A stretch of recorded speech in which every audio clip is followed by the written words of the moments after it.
right, well, we're going to go ahead and get started. I appreciate you all joining this session today. My name is Alex Hemmati. I run the Federal North America team. I am stationed out of Washington, D.C. I also have Elaine, who's my colleague sitting actually here covering Canada. And if any of you are interested after our session, our booth is right outside and she'll be happy to answer any of your questions. The topic that we've picked today to talk about is around cyber range.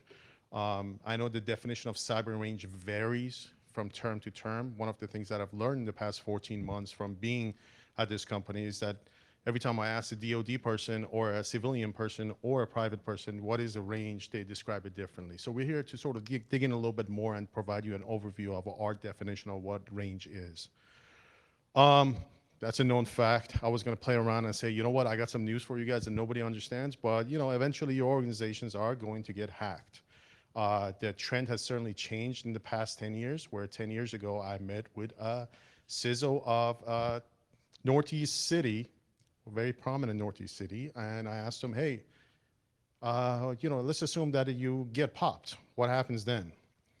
The guy looked at me and he said, listen, if there's stuff crawling on my network that I don't know about, I don't want to know about it. That was the trend 10 years ago. Until, guess who got hacked? Target gets hacked. And all of a sudden, the Target CISO was literally the first C-level executive from a security standpoint that was fired. And then everybody started taking security a little more seriously and being vocal about, hey, you know what? Maybe we should start looking at how to protect ourselves. There are three things that I would say is a key takeaway as part of this conversation. It's people, processes, and technologies.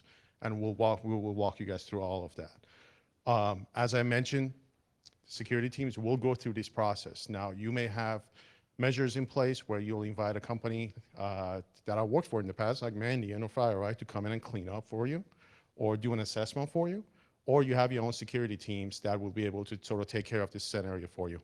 Some of the compromises that are more notable that happened in the past couple of years, interestingly enough, one of my backgrounds is with a company called HB Gary. Anybody heard of that company name? Nobody, huh? There we go. HB Gary was the first company back in 2011 that got popped by Anonymous. That was my first day. So go figure that out. My email didn't work the first day. I thought I was fired already. So the question becomes, you know, are you ready? You know, is your organization prepared when an attack does take place? Are your people prepared? Is the technology in place? And are the processes in place where all the way from your CISO, he at the leadership position, he understands exactly what needs to go down, gets triggered down, so he can get those reports, put it together, and go back to the stakeholders and provide an overview of the compromise. I was asking folks if anybody remembers who this guy is, but this guy looks like Sherman from American Pie. But thank you, Elaine, for putting that in there. That's very entertaining. So, you know, when it comes to, when we start talking about some of the challenges that take place as far as training is concerned, I've been doing endpoint for about 10 years. And when I started looking at cyber range, one of the interesting things that I noticed is that in traditional training, there's a lack of exercise. You know what, we all learn by doing. I don't learn by reading. I'll read something, I'll walk away, I'll forget about it if I'm not practicing it or if I'm not going through it. The goal is essentially by going through real life exercises and getting an understanding of how to respond to different types of incidents, whether it's blue team, whether it's red team, whether it's capture the flag, whether you're military or private. It really doesn't matter. Can anybody tell me what that is? There you go. Why did I put it up there? Out, loud, loud. So I put that on there for a reason. The Air Force, the United States Air Force, and I apologize since I'm from the States, that's who I can talk to. If you have more questions, Elaine will be happy to talk about the Canadian Air Force. The United States Air Force has a very robust simulation program, and they put their airmen through these type of programs because they want them to experience real scenarios in a real cockpit, getting the same effect that they'll be getting otherwise in a combat, as an example. So the concept of how we have our airmen go through these flight simulations. We've taken that concept and we've applied it to our cyber range platform. And we'll talk about that in a little bit more.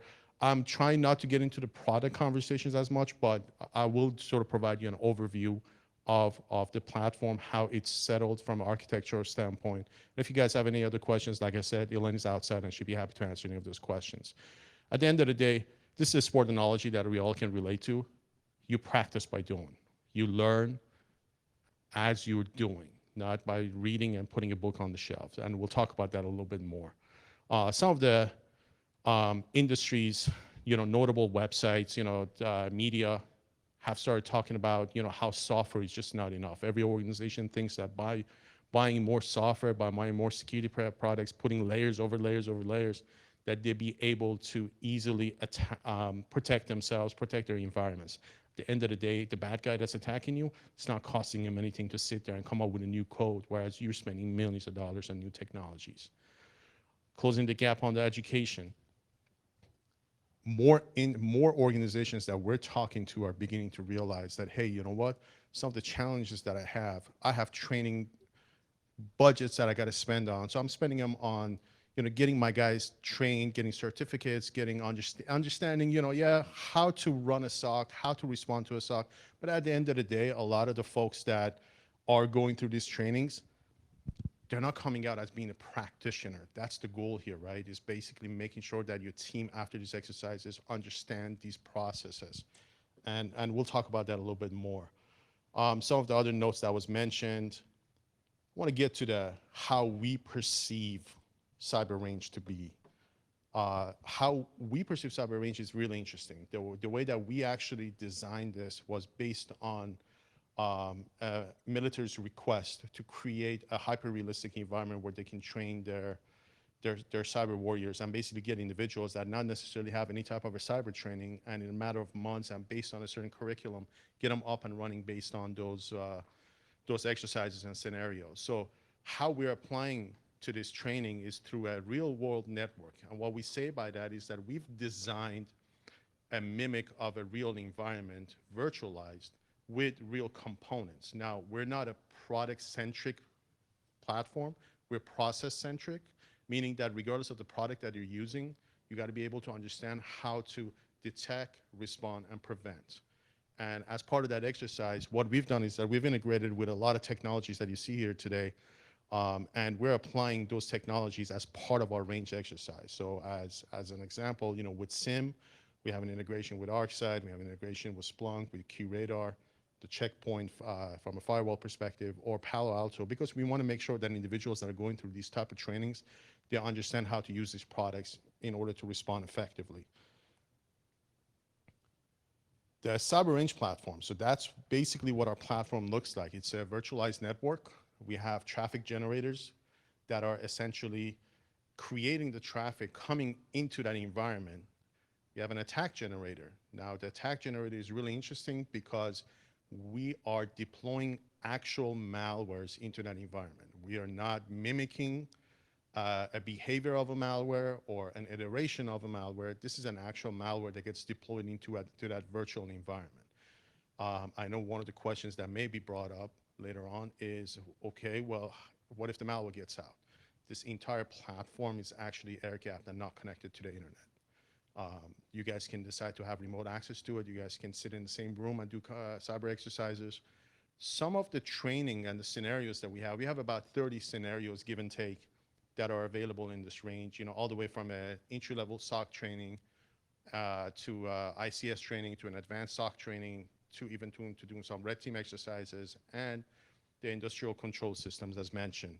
And we'll talk about that a little bit more in more details.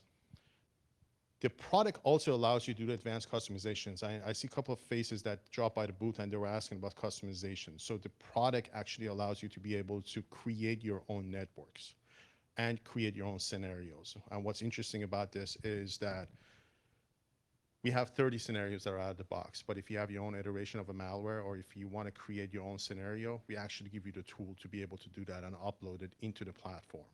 Now, with regards to the network, same goes about that. We have a number of networks that are already pre-built into the environment that you can leverage within the range, or you can go ahead and create a network completely from scratch. We do have some customers that have actually taken their production network and have mimicked it in a smaller scale into the range because they're looking to not only use it for cyber exercises, but they're also using it for pen testing, they're using it for POCs, they're using it for employee skill validation. There are so many other variances of how this type of technology can get applied into an environment, not necessarily just conducting traditional cyber training.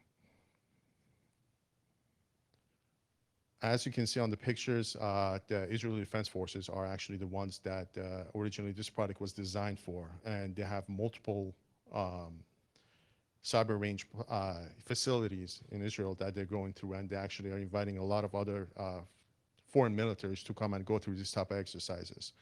We talk about soft skills. One of the things that happens, I don't know if, obviously I'm not going to ask these questions because I don't expect you guys to raise your hand, but I'm guessing most of you guys have gone through some type of an incident in the past, so you feel that pressure. You go through that feeling of, just being so vulnerable and not knowing exactly what we need to do next. Unfortunately or fortunately, I've had the pleasure or mispleasure of being part of those organizations that were invited to come in and do the incident response when those organizations were popped. And one of the first things that I learned in those processes is, you know what? Doesn't matter what technology you have, doesn't matter what process, and doesn't matter what type of skill sets or people you have. At the end of the day, those soft skills is when it becomes handy. The communications between teams, when you're under pressure, understanding what type of data you need to deliver, what type of responsibility you need to adapt as part of this. And I'll give you guys the good, bad, and ugly. First engagement we did with an organization in US, these guys had the technology. They had obviously a good funding, so they had the technology placed.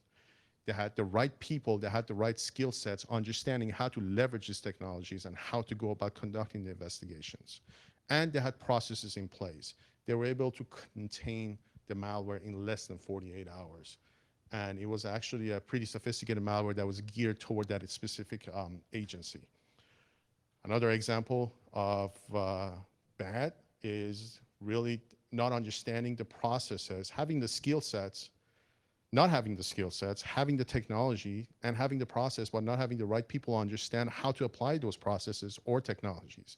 What ended up happening, and I kid you guys not, because I was there, the malware that got deployed in that environment was so sophisticated that every time it was changing patterns, you could actually see the analyst names at the end of that signature, the analysts that were sitting in that SOC. That's how bad these guys were owned. But at the same time, there was really not a process in play. Nobody knew exactly how to leverage these type of transitions. And the last piece was around a simple malware that was a drive-by, and it got made into such a big deal that $500,000 worth of hardware got thrown out for no reason.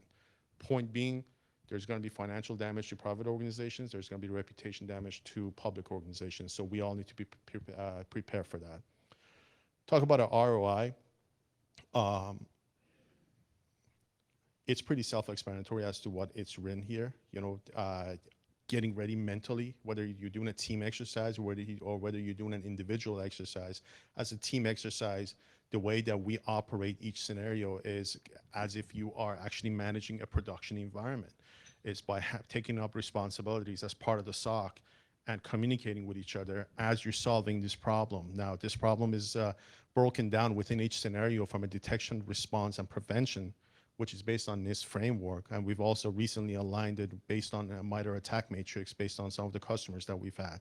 So your folks will understand exactly what each step that needs to take place within the detection phase, within the response phase, and the remediation phase.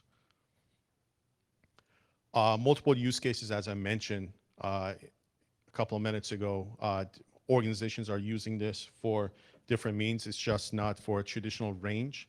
They're using it as part of the blue team, red team, CTF, capture the flag exercise. Some organizations are using it actually, and this is actually one of the system integrators in the US that really brought this to my attention, is that they said, hey, we have about 400 guys that we hire every year as part of the security teams, and they say the right things.